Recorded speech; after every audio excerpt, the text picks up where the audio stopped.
محمد بآواز بلند صلوات.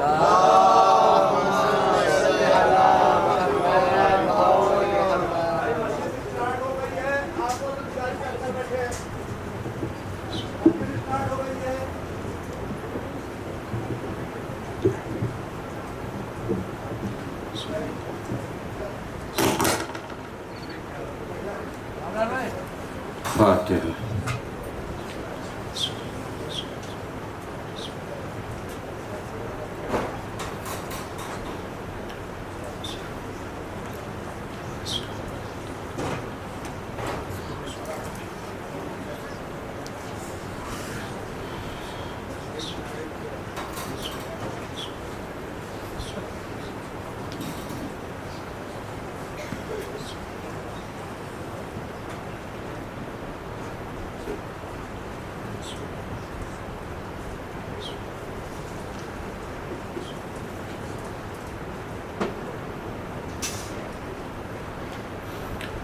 ما شاء اللہ لا حول ولا قوة الا باللہ العلی العظیم. اعوذ باللہ السمیع العلیم من الشیطان اللعین الرجیم.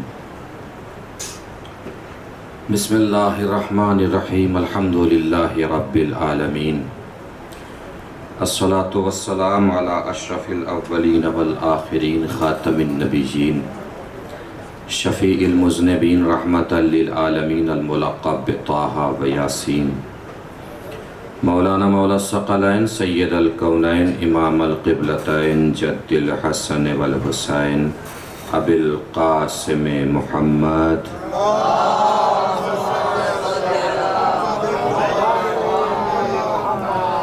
وعلی آلہ الطیبین الطاہرین المعصومین المظلومین المنتخبین المنتجبین الغر المیامین ولعنۃ اللہ الدائمۃ الباقیۃ علی اعدائہم وقتلتہم وغاصب حقوقہم ومنکر فضائلہم ومصائبہم من الآن الی قیام یوم الدین. اما بعد فقد قال اللہ الحکیم فی القرآن الکریم. بسم اللہ الرحمن الرحیم. وَإِذِ ابْتَلَىٰ إِبْرَاهِيمَ رَبُّهُ بِكَلِمَاتٍ فَأَتَمَّهُنَّ قَالَ إِنِّي جَاعِلُكَ لِلنَّاسِ إِمَامًا قَالَ وَمِنْ ذُرِّيَّتِي قَالَ لَا يَنَالُ عَهْدِ الظَّالِمِينَ. صلوات پڑھیں بر محمد و آل محمد.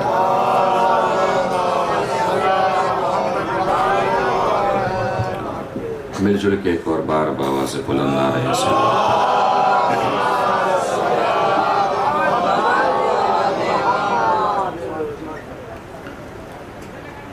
امامت کے سلسلے سے جس گفتگو کا ہم نے کل آغاز کیا تھا اسی کا آج یہ دوسرا بیان ہے اور ہمارے سلسلے مجالس کی یہ تیسری مجلس ہے. مسلسل آپ لوگ مختلف خطبہ سے مجالس سماعت فرما رہے ہیں. پروردگار آپ سب کو توفیقات خیر کے ساتھ طول عمر عنایت فرمائے. جہاں کہیں بھی دنیا بھر میں عزاداران سید الشہداء عزاداری فرما رہے ہیں پروردگار سب کی حفاظت فرمائے. سب کی جد و جہد، سب کی کوشش، سب کی عبادت کو پروردگار اپنی بارگاہ میں سند قبولیت عنایت فرمائے. اسی سلسلے کو آگے بڑھاتے ہوئے ہم نے کل وعدہ کیا تھا آپ کی خدمت عالیہ میں کہ جو موضوع ہم نے کل شروع کیا تھا اسی کا یہ دوسرا حصہ ہوگا. امامت کے سلسلے سے ہم نے کل بیان کیا تھا کہ امام کون ہوتا ہے اور امام کس خاندان سے ہوتا ہے. آج اسی گفتگو کو ہم آگے بڑھا رہے ہیں. امام جس خاندان سے ہم نے بتایا تھا، کس خاندان سے؟ کہ نبی ہی کے خاندان سے امام ہوگا. اور آخری نبی کے خاندان کا وہ کون سا حصہ اور سرا ہے جس میں اللہ امامت کو رکھے گا، یہ کل ہم نے آپ کے سامنے عرض کیا تھا. وہی سرا کہ جس کی اصل نبی اور علی اس کی شاخ ہے. اس سلسلے سے جو نسل پیدا ہوگی اللہ اسی نسل میں امامت کو قائم اور دائم کرے گا۔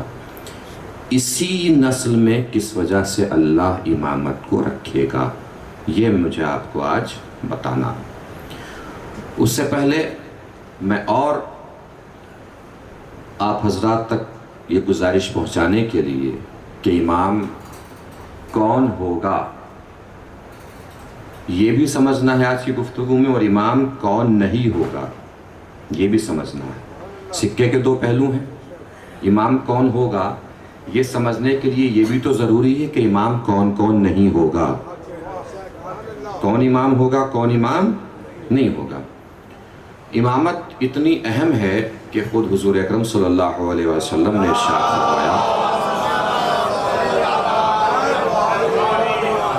من مات ولم یعرف امام زمانہ ماتا میتتن جاہلیہ، کہ جو مر جائے اور اپنے زمانے کے امام کو نہ پہچانے وہ جاہلیت کی موت مرا ہے۔ کیا فرمایا حضور نے؟ جو مر جائے اور اپنے زمانے کے امام کو نہ پہچانے۔ حضور نے یہ نہیں فرمایا من مات ولم یجعل امام زمانہ مات میتتن جاہلیہ، کہ جو مر جائے اور اپنے زمانے کا امام نہ بنائے وہ جاہلیت کی موت مرے گا۔ امام رسول نے فرمایا جو مر جائے اور اپنے زمانے کے امام کو نہ پہچانے وہ جاہلیت کی موت مرے گا۔ حضور نے ہمیں ہماری اوقات بھی بتائی، ہمیں ہماری ذمہ داری بھی بتائی کہ تمہارا کام امام بنانا نہیں ہے، بنے بنائے امام کو پہچاننا تمہارا کام ہے۔ امام بنانا تمہاری ذمہ داری نہیں ہے۔ جو امام بن کے آیا ہے، امام یہاں آ کے نہیں بنتا، بنا بنایا آتا ہے، بس اس کو پہچاننا ہماری ذمہ داری ہے، اس کا عرفان ہماری ذمہ داری ہے، اس کی معرفت ہماری ذمہ داری ہے۔ یہی ہماری ذمہ داری ہے کہ ہم امام کو پہچان لیں۔ اب امام کو پہچاننا ہے تو کیا ضروری ہے؟ سمجھیں کہ امام کون ہوتا ہے۔ سمجھنے کے لیے ہم آج ڈکشنری کی طرف چلیں گے۔ کہاں چلیں گے؟ لغت کی طرف چلیں گے۔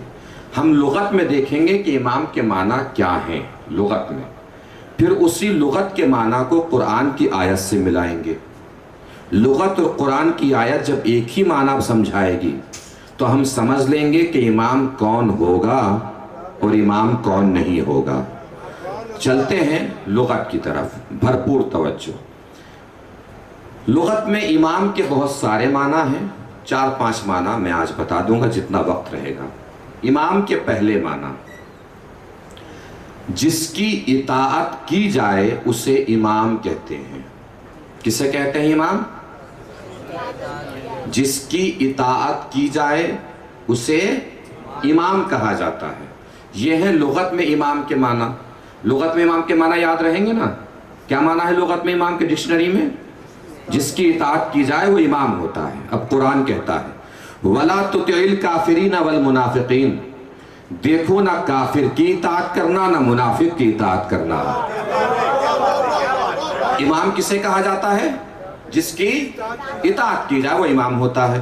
لغت نے بتا دیا۔ اب قرآن کی آیت نے کیا سمجھایا؟ نہ کافر کی اطاعت کرنا نہ منافق کی اطاعت کرنا، یعنی قرآن نے فیصلہ کر دیا نہ کافر کو امام ماننا ہے نہ منافق کو امام ماننا ہے۔ اب کافر تو ہمیں معلوم ہے کون ہے، جو اللہ کی توحید کا انکار کرے وہ کافر، جو رسول کی رسالت کا منکر ہو وہ کافر۔ منافق کس بلا کا نام ہے؟ منافق کسے کہا جاتا ہے؟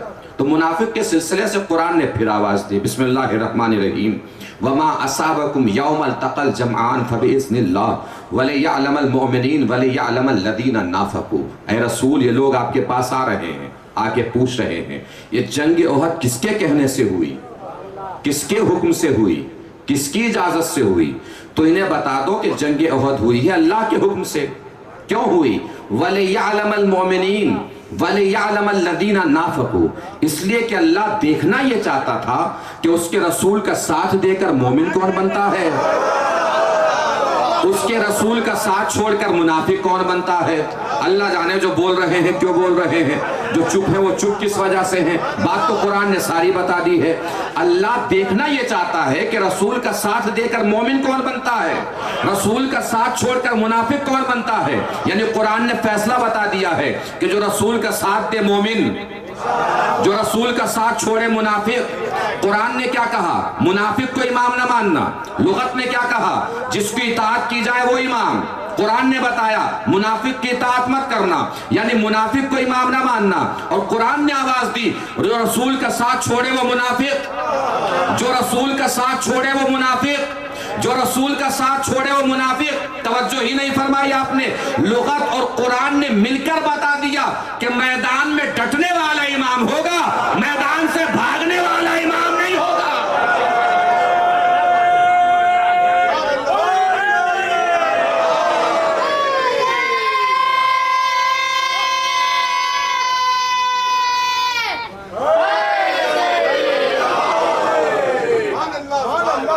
میدان میں ڈٹنے والا امام ہوگا، میدان سے بھاگنے والا امام نہیں ہوگا۔ اب جتنے لوگ یہاں بیٹھے ہیں، اگر سب کا عقیدہ میرے عقیدے سے مل جائے، سب کا نظریہ میرے نظریے سے مل جائے، سب کی فکر میری فکر سے مل جائے، تو پوری طاقت سے یہاں بیٹھ کے ہر شخص میری آواز میں آواز ملا دے گا۔ قرآن نے فیصلہ کر دیا ہے کہ میدان میں ڈٹنے والا امام ہوگا، میدان سے بھاگنے والا امام نہیں ہوگا۔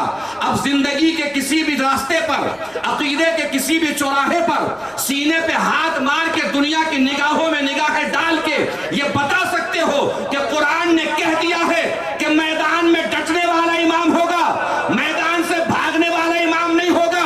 اب نگاہیں اٹھا کے ہماری نگاہوں میں نگاہیں ڈال کے بتاؤ کہ جس کو ہم امام مانتے ہو کسی میدان سے بھاگا ہو تو بتاؤ، جس کو تم امام مانتے ہو کسی میدان میں رکا ہو تو بتاؤ۔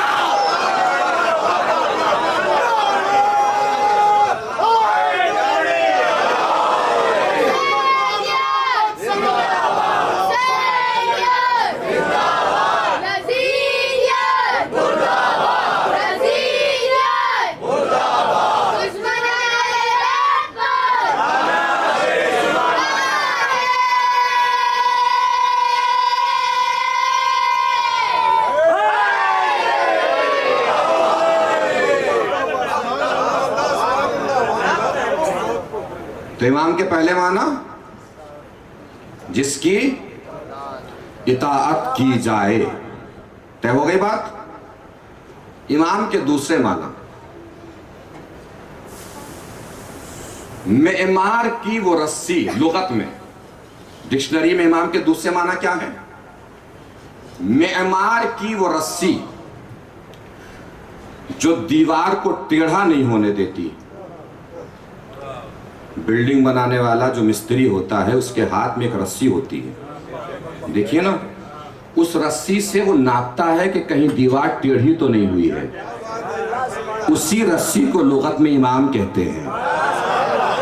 توجہ ہی نہیں فرمائی آپ نے۔ معمار کی وہ رسی جو دیوار کو ٹیڑھا نہیں ہونے دیتی، اس رسی کو امام کہا جاتا ہے۔